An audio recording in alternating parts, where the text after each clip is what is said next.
Good morning. Welcome to day 10 of Quarantine, Harry Potter edition.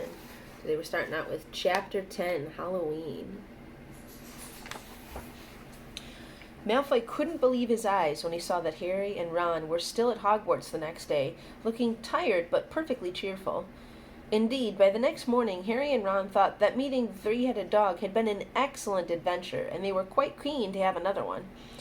In the meantime, Harry filled Ron in about the package that seemed to have been moved from Gringotts to Hogwarts, and they spent a lot of time wondering what could possibly need such heavy protection. "It's either really valuable or really dangerous," said Ron. "Or both," said Harry. But as all they knew for sure about the mysterious object was that it was about 2 inches long, they didn't have much chance of guessing what it was further without clues. Neither Neville nor Hermione showed the slightest interest in what lay underneath the dog and the trapdoor. All Neville cared about was never going near the dog again. Hermione was now refusing to speak to Harry and Ron, but she was such a bossy know-it-all that they saw this as an added bonus. All they really wanted now was a way of getting back at Malfoy, and to their great delight, just such a thing arrived in the mail about a week later. As the owls flooded into the great hall as usual, everyone's attention was caught at once by a long, thin package carried by 6 large screech owls. Harry was just as interested as everyone else to see what was in the large parcel, and was amazed when the owls soared down and dropped it right in front of him, knocking his bacon to the floor. They had hardly fluttered out of the way when another owl dropped a letter on top of the parcel. Harry ripped open the letter first, which was lucky because it said, "Do not open the parcel at the table. It contains your new Nimbus 2000, but I don't want everybody knowing you've got a broomstick or they'll all want one. Oliver Wood will meet you tonight on the Quidditch field at 7 o'clock for your first training session. Signed, Professor McGonagall." Harry had difficulty hiding his glee as he handed the note to Ron to read. "A Nimbus 2000? Ron moaned enviously. "I've never even touched one." They left the hall quickly, wanting to unwrap the broomstick in private before their first class, but halfway across the hall entrance they found the way upstairs barred by Crabbe and Goyle. Malfoy seized the package from Harry and felt it. "That's a broomstick," he said, throwing it back to Harry with a mixture of jealousy and spite on his face. "You'll be in for it this time, Potter. First years aren't allowed them." Ron couldn't resist it. "Oh, it's not any old broomstick," he said. "It's a Nimbus 2000. What did you say you have at home, Malfoy? A Comet 260? Ron grinned at Harry. "Comets look flashy, but they're not in the same league as the Nimbus." "What would you know about it, Weasley? You couldn't afford half the handle," Malfoy snapped back. "I suppose you and your brothers have to save up twig by twig." Before Ron could answer, Professor Flitwick appeared at Malfoy's elbow. "Not arguing, I hope, boys," he squeaked. "Potter's been sent a broomstick, Professor," said Malfoy quickly. Yes, that's right," said Professor Flitwick, beaming at Harry. "Professor McGonagall told me all about the special circumstances, Potter, and what model is it?" "A Nimbus 2000, sir," said Harry, fighting not to laugh at the look of horror on Malfoy's face. "And it's really thanks to Malfoy here that I've got it," he added. Harry and Ron headed upstairs, smothering their laughter at Malfoy's obvious rage and confusion. "Well, it's true," Harry chortled as they reached the top of the marble staircase. "If he hadn't stolen Neville's Remembrall, I wouldn't be on the team." "So I suppose you think that's a reward for breaking rules," came an angry voice from just behind them. Hermione was stomping up the stairs, looking disapprovingly at the package in Harry's hand. "I thought you weren't speaking to us," said Harry. "Yes, don't stop now," said Ron. "It's doing us so much good." Hermione marched away with her nose in the air. Harry had a lot of trouble keeping his mind on his lessons that day. It kept wandering up to the dormitory where his new broomstick was lying under his bed, or straying off to the Quidditch field where he'd be learning to play that night. He bolted his dinner that evening without noticing what he even was eating, and then rushed upstairs with Ron to unwrap the Nimbus 2000 at last. "Wow," Ron sighed as the broomstick rolled onto Harry's bedspread. Even Harry, who knew nothing about the different brooms, thought it looked wonderful. Sleek and shiny, with a mahogany handle, it had a long tail of neat, straight twigs, and Nimbus 2000 written in gold near the top. As 7 o'clock drew nearer, Harry left the castle and set off in the dusk toward the Quidditch field. He'd never been inside the stadium before. Hundreds of seats were raised in stands around the field so that the spectators were high enough to see what was going on. At either end of the field there were 3 golden poles with hoops on the end. They reminded Harry of the little plastic sticks Muggle children blew bubbles through, except that they were 50 feet high. Too eager to fly again to wait for Wood, Harry mounted his broomstick and kicked off from the ground. Oh, what a feeling! He swooped in and out of the goalposts and then sped up and down the field. The Nimbus 2000 turned whenever he wanted, with the slightest touch. "Hey, Potter, come down!" Oliver Wood had arrived. He was carrying a large wooden crate under his arm. Harry landed next to him. "Very nice," said Wood, his eyes glinting. "I see what McGonagall meant. You really are a natural. I'm just going to teach you the rules this evening. Then you'll be joining team practice 3 times a week." He opened the crate. Inside were 4 different-sized balls. "Right," said Wood. "Now, Quidditch is easy enough to understand, even if it's not too easy to play. There are 7 players on each side. 3 of them are called chasers." 3 chasers, Harry repeated, as Wood took out a bright red ball about the size of a soccer ball. "This ball is called the quaffle," said Wood.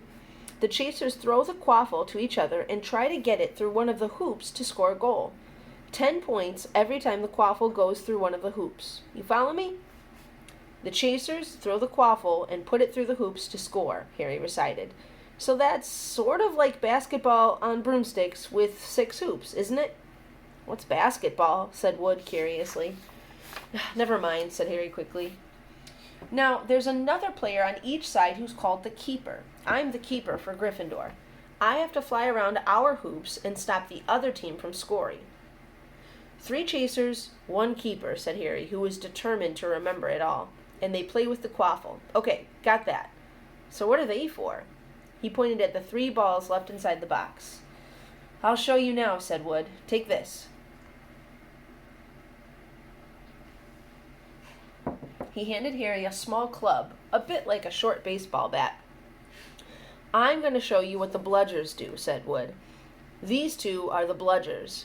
He showed Harry 2 identical balls, jet black and slightly smaller than the red quaffle. Harry noticed that they seemed to be straining to escape the straps holding them inside the box. "Stand back," Wood warned Harry. He bent down and freed one of the bludgers. At once the black ball rose high in the air and then pelted straight at Harry's face. Harry swung at it with the bat to stop it from breaking his nose and sent it zigzagging away into the air.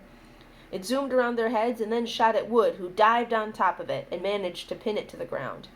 "See?" Wood panted, forcing the struggling bludger back into the crate and strapping it down safely. "The bludgers rocket around trying to knock players off their brooms. That's why you have 2 beaters on each team. The Weasley twins are ours. It's their job to protect their side from the bludgers and try and knock them toward the other team. So, think you've got all that?" 3 chasers try and score with the quaffle. The keeper guards the goalposts. The beaters keep the bludgers away from their team. Harry reeled off. "Very good," said Wood. Have the bludgers ever killed anyone?" Harry asked, hoping he sounded offhand. "Never at Hogwarts. We've had a couple of broken jaws, but nothing worse than that. Now, the last member of the team is the Seeker. That's you. And you don't have to worry about the quaffle or the bludgers, well, unless they crack my head open. Don't worry, the Weasleys are more than a match for the bludgers. I mean, they're like a pair of human bludgers themselves." Wood reached into the crate and took out the 4th and last ball. Compared with the quaffle and the bludgers, it was tiny. It's about the size of a large walnut. It was bright gold and had little, fluttering silver wings.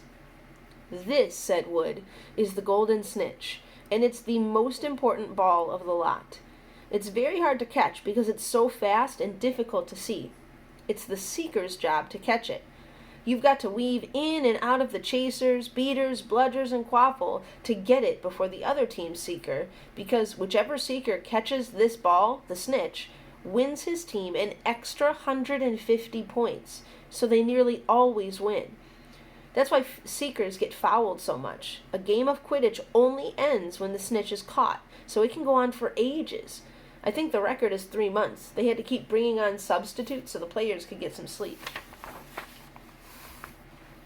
"Well, that's it. Any questions?" Harry shook his head. He understood what he had to do all right. It was doing it that was going to be the problem. "We won't practice with the snitch yet," said Wood, carefully shutting it back inside the crate. "It's too dark. We might lose it. Let's try you out with a few of these." He pulled a bag of ordinary golf balls out of his pocket, and a few minutes later he and Harry were up in the air, Wood throwing the golf balls as hard as he could in every direction for Harry to catch. Harry didn't miss a single one, and Wood was delighted. After half an hour, night had really fallen, and they couldn't carry on. "That Quidditch Cup'll have our name on it this year," said Wood happily as they trudged back up to the castle.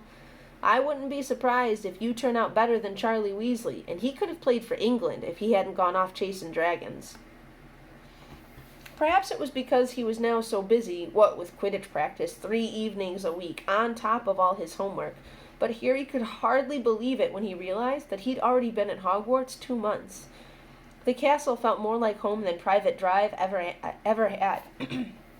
His lessons, too, were becoming more and more interesting now that they had mastered the basics. On Halloween morning, they woke to the delicious smell of baking pumpkin wafting through the corridors. Even better, Professor Flitwick announced in charms that he thought they were ready to start making objects fly, something they had been dying to try since they'd seen him make Neville's toad zoom around the classroom. Professor Flitwick put the class into pairs to practice. Harry's partner was Seamus Finnegan, which was a relief because Neville had been trying to catch his eye. Ron, however, was to be working with Hermione Granger. It was hard to tell whether Ron or Hermione was angrier about this. She hadn't spoken to either of them since the day Harry's broomstick had arrived. "Now, don't forget that nice wrist movement we've been practicing," squeaked Professor Flitwick, perched on top of his pile of books as usual. "Swish and flick. Remember, swish and flick. And saying the magic words properly is important, too. Never forget Wizard Barufrio, who said S instead of F and found himself on the floor with a buffalo on his chest." It was very difficult. Harry and Seamus swished and flicked, but the feather they were supposed to be sending skyward just lay on the desktop. Seamus got so impatient that he prodded it with his wand and set fire to it. Harry had to put it out with his hat. Ron at the next table wasn't having much more luck. "Wingardium Leviosa," he shouted, waving his long arms like a windmill. "You're saying it wrong," Harry heard Hermione snap. "It's Wingardium Leviosa. Make the gar nice and long." "You do it then if you're so clever," Ron snarled. Hermione rolled up the sleeves of her gown, flicked her wand, and said, "Wingardium Leviosa." Their feather rose off the desk and hovered about 4 feet above their heads. "Oh, well done!" cried Professor Flitwick, clapping. "Everyone see here, Miss Granger's done it." Ron was in a very bad mood by the end of class. "It's no wonder no one can stand her," he said to Harry as they pushed their way into the crowded corridor. "She's a nightmare, honestly." Someone knocked into Harry as they hurried past him. It was Hermione. Harry caught a glimpse of her face and was startled to see that she was in tears.